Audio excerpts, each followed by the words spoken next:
Darkspawn are fleeing the underground and we are going there. Are we going to get to enter Orzammar? I don't believe they allow non-dwarves within. Are we descending into the underground? The thought of so much rock over one's head is disquieting. Oh, my. I did not expect it to be this crowded.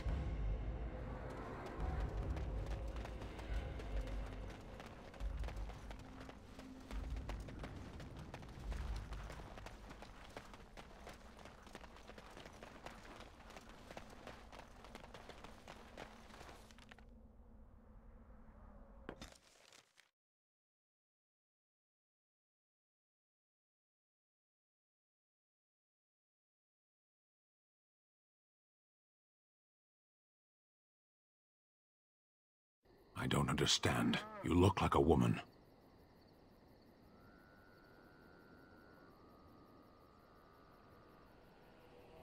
You are a Grey Warden, so it follows that you can't be a woman. Women are priests, artisans, shopkeepers, or farmers. They don't fight.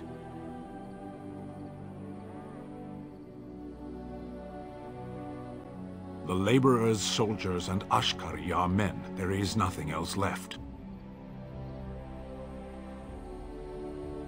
Why would women ever wish to be men? That makes no sense.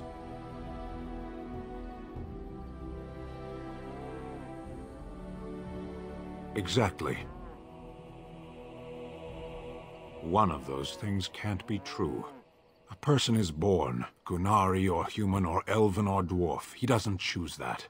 The size of his hands, whether he is clever or foolish, the land he comes from, the color of his hair, these are beyond his control. We do not choose, we simply are. Can they? We'll see.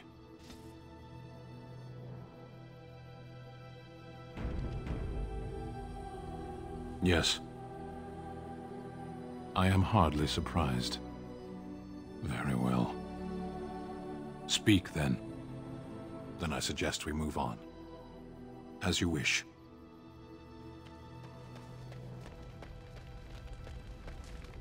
What do you wish of me?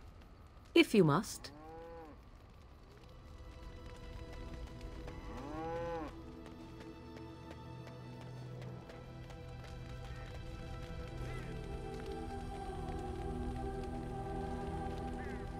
What do you need? Ask away.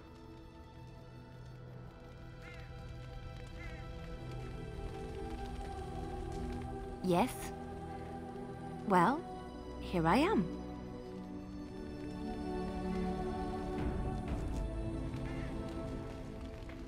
Very well.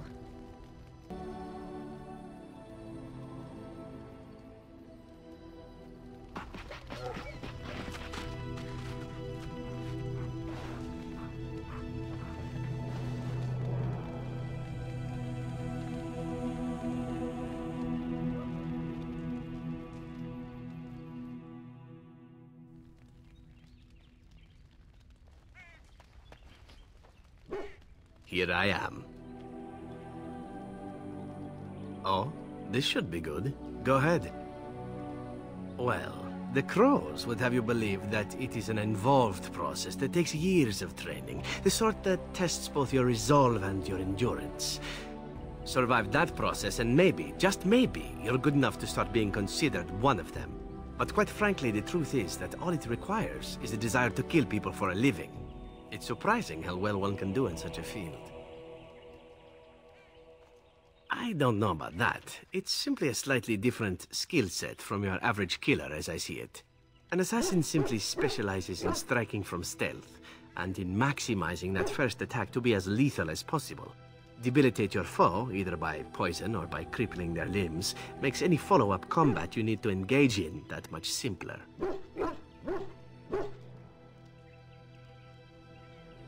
See? Getting paid for the act is beside the point. An assassin is more a tactical choice than a lifestyle.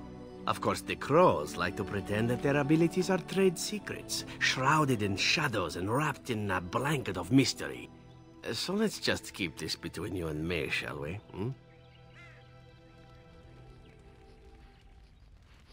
Here I am. Oh, I certainly could, but I won't. I swore to the crows that the things they taught me were to remain a secret. And while, yes, they are already angry at me, I'd rather not push things, you see.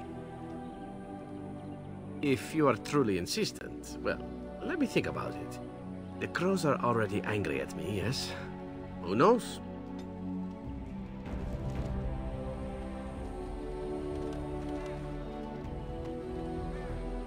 Here I am. Oh, this should be good. Go ahead. Well now, I imagine that's a very fair question. Being an assassin, after all, is a living, at least as far as such things go. I was simply never given the opportunity to choose another way. So, if that choice presents itself, why should I not seize upon it? To be truthful, I didn't even know the crows existed when I joined them. I was but a boy of 7 when I was purchased, for 3 sovereigns, I'm told, which is a good price, considering I was all ribs and bone and didn't know the pommel of a dagger from the pointy end. The crows buy all their assassins that way. Buy them young, raise them to know nothing else but murder, and if you do poorly in your training, you die. Oh, I don't know about that. The crows who are actually good enough to survive come to enjoy some of the benefits. In Antiva, being a crow gets you respect. It gets you wealth, gets you women, and men, or whatever it is you might fancy. But that does not mean doing what is expected of you always. And it means being expendable. It's a cage, if a gilded cage. Pretty, but confining. I fancy many things. I fancy things that are beautiful, and things that are strong. I fancy things that are dangerous and exciting. Would you be offended if I said I fancied you? This is good to know. As for what I'll do in the future, presuming that there is one, I truly can't imagine. It might be interesting to go into business for myself, for a change. Far away from Antiva, of course. For now, naturally, I go where you go.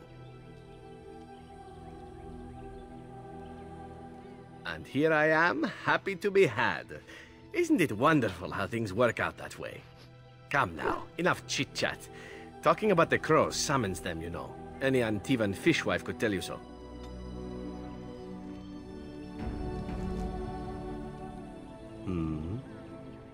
All right, but I get to stare at you luridly while you do so.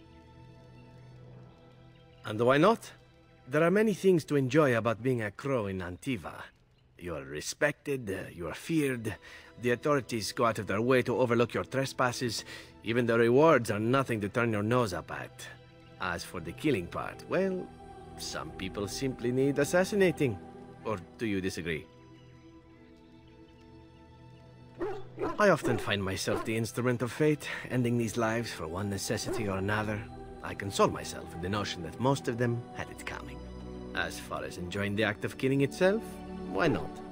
There is a certain artistry to the deed, the pleasure of sinking your blade into their flesh and knowing that their life is in your hands.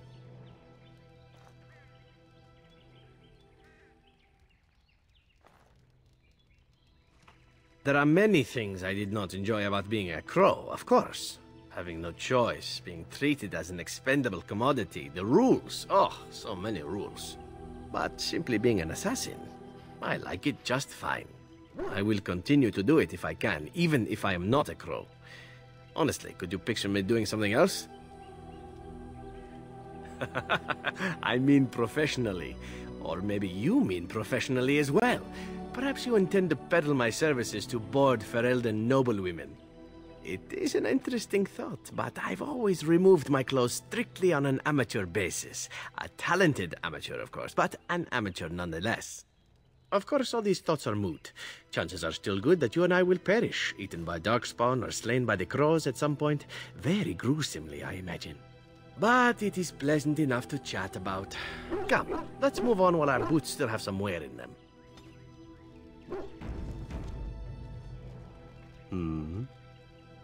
All right, but I get to stare at you luridly while you do so. Oh, you wish to know about Antiva, do you? The only way to truly appreciate it would be to go there. It is a warm place, not cold and harsh like this Ferelden. In Antiva it rains often, but the flowers are always in bloom, or so the saying goes. It is fine enough with its dogs and its mud. The people are spirited, even if they can't tell the difference between an assassin and a mere killer. I hail from the glorious Antiva city, home to the royal palace. It is a glittering gem amidst the sand, my Antiva city.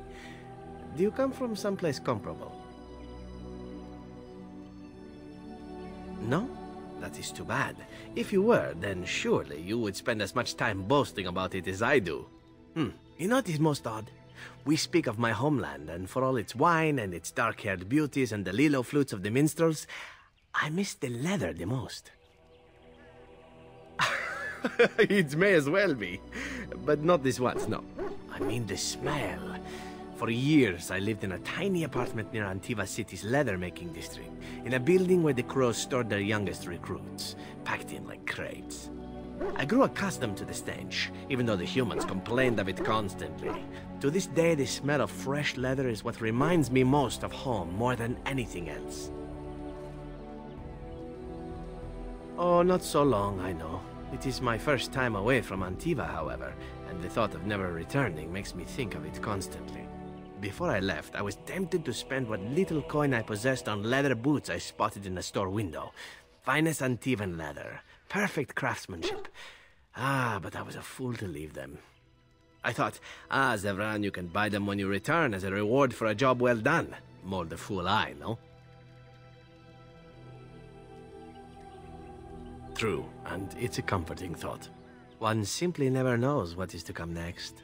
How could I have suspected I would end up defeated by a beautiful Grey Warden, a woman who then spares my life? I could not. I say you are beautiful because it is true, should I not? And glad I am to hear it. Now, if it is all the same to you, I would prefer not to speak more of Antiva. It makes me wistful and hungry for a proper meal.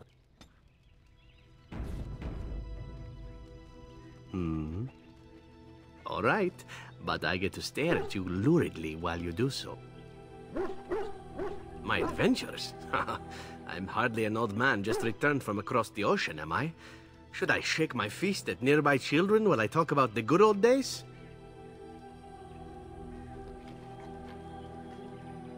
Falling down a flight of stairs is an adventure. Falling into someone's bed, also an adventure. I am assuming what you're looking for are professional anecdotes.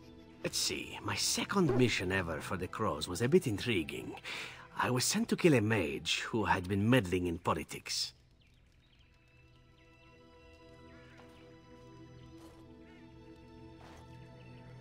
Well, it was just the one mage. Not as simple a mission as the vagrant Grey Warden or two, perhaps. As it turned out, the mage in question was quite a delightful young woman. Long, divine legs, as I recall. I caught her in a carriage on her way to escape to the provinces. After I killed her guard, she got down on her hands and knees and begged for her life. Rather aptly, I might add. So I joined her in the carriage for the night and left the next morning. Well, yes, twice, actually. Then she decided to try and use me instead. The woman had actually convinced me to speak to the Crows on her behalf. What can I say? I was young and foolish at the time.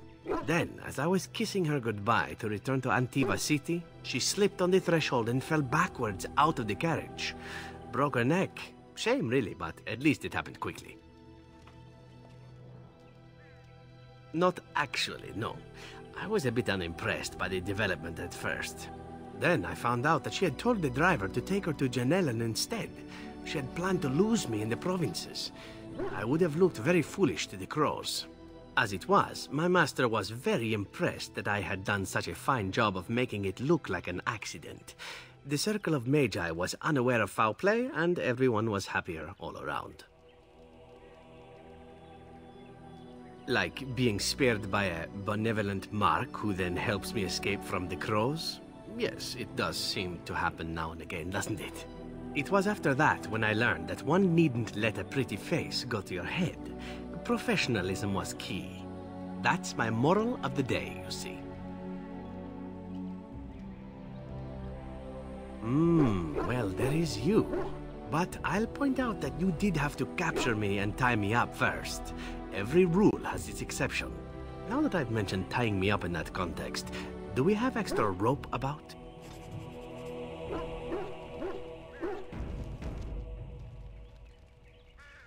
I've a question, if I may. Well, here's the thing. I swore an oath to serve you, yes? And I understand the quest you're on, and this is all very fine and well. My question pertains to what you intend to do with me once this business is over with, as a point of curiosity. Of course it is afterwards. The ravishing part is a given. One simply assumes that once your Grey Warden business is finished, you would have no need of an assassin to follow you about. Am I wrong?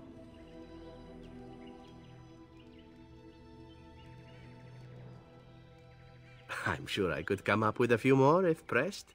It is good to know what my options might be, but that is for another time. For now, we have much to do, yes?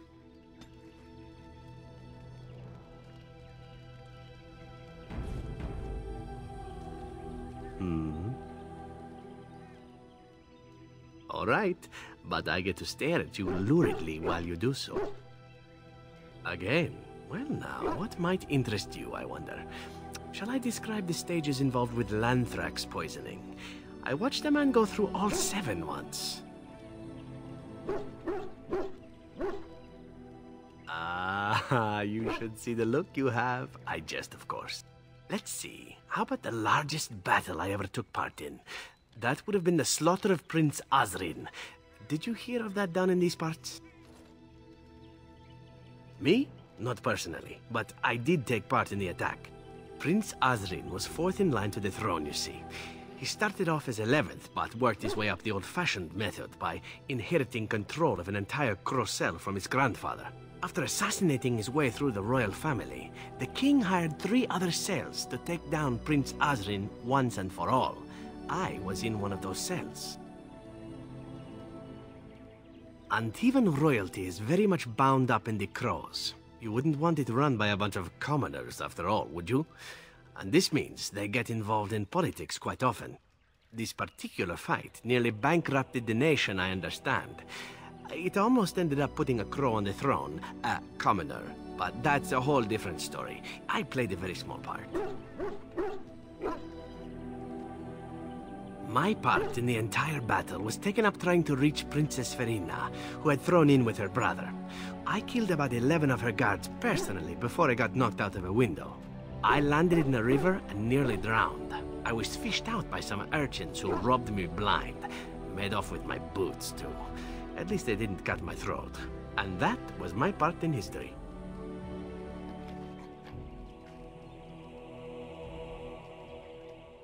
It's true.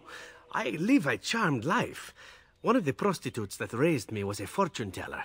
Said I wouldn't die young. She was rather startled by that. But there you go. Tale told. Let's be off before I tell more embarrassing stories, huh?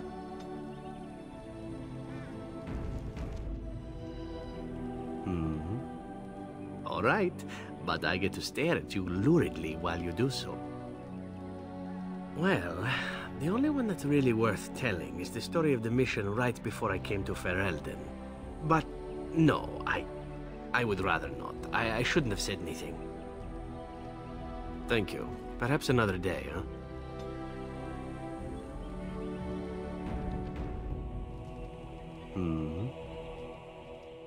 All right, but I get to stare at you luridly while you do so. Oh, this should be good. What would you like to discuss?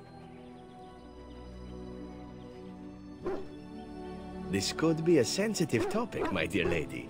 Are you sure you wish to voyage there? As you wish. Let me start by saying that my history is varied, indeed. It has also not been restricted to women. Does that offend you? Perhaps. That is entirely up to you. I grew up amongst whores, my dear. Sex is best when done well, and truly, that is my only rule. Do I prefer women? Yes, I believe I do. But you must understand that a certain open-mindedness is sought by the Crows in their recruits, for very good reasons.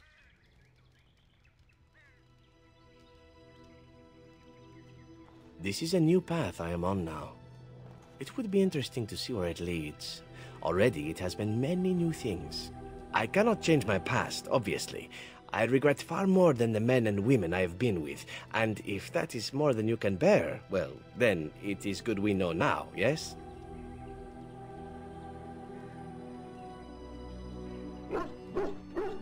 You're a better person than most, I suspect. Enough talk of the past. It is what lies ahead that is important, no?